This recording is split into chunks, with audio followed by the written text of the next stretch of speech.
Nous lisons dans 1 Corinthiens 15, 50, 54, « Je vous le dis, frères, la chair et le sang ne peuvent hériter le royaume de Dieu, ni la corruption hériter l'incorruptibilité.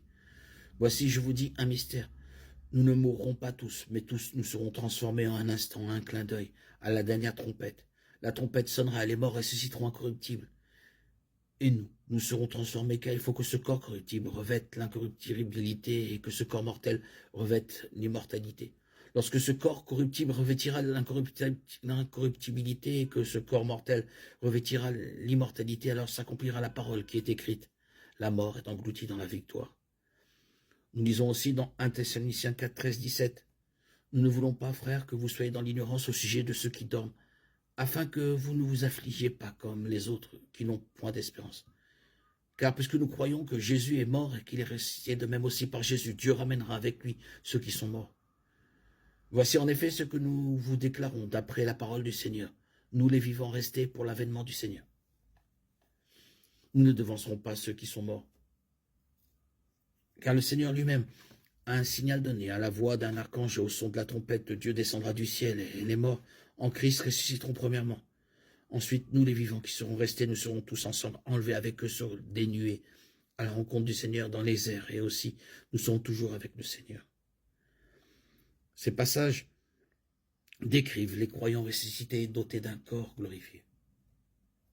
Si les croyants vont rejoindre Christ immédiatement après leur mort, quel est le but de cette résurrection? Il semble que tandis que l'âme, l'esprit des croyants va rejoindre Christ immédiatement après la mort, le corps physique reste dans la tombe endormi. À la résurrection des croyants, le corps physique est ressuscité, glorifié et réuni à l'âme, l'esprit. Cet état d'existence du corps, de l'âme et de l'esprit réunis et glorifié sera l'état d'existence des croyants pour l'éternité, dans les nouveaux cieux et la nouvelle terre. Apocalypse 21, 22. Puis je vis un nouveau ciel et une nouvelle terre, car le premier ciel et la première terre avaient disparu et la mer n'était plus.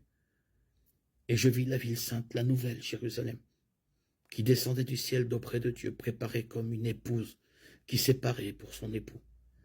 Et j'entendis du trône une voix forte qui disait, « Voici le tabernacle de Dieu avec les hommes. Il habitera avec eux. Et ils seront son peuple, et Dieu lui-même sera avec eux comme leur Dieu. Il essuiera toute larme de leurs yeux, et la mort ne sera plus. Il n'y aura plus ni deuil, ni cri, ni douleur, car les premières choses ont disparu.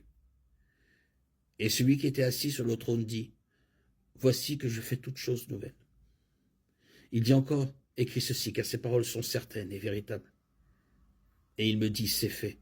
Je suis l'alpha et l'oméga, le commencement et la fin. À celui qui a soif, je donnerai de la source de l'eau, de la vie, gratuitement. »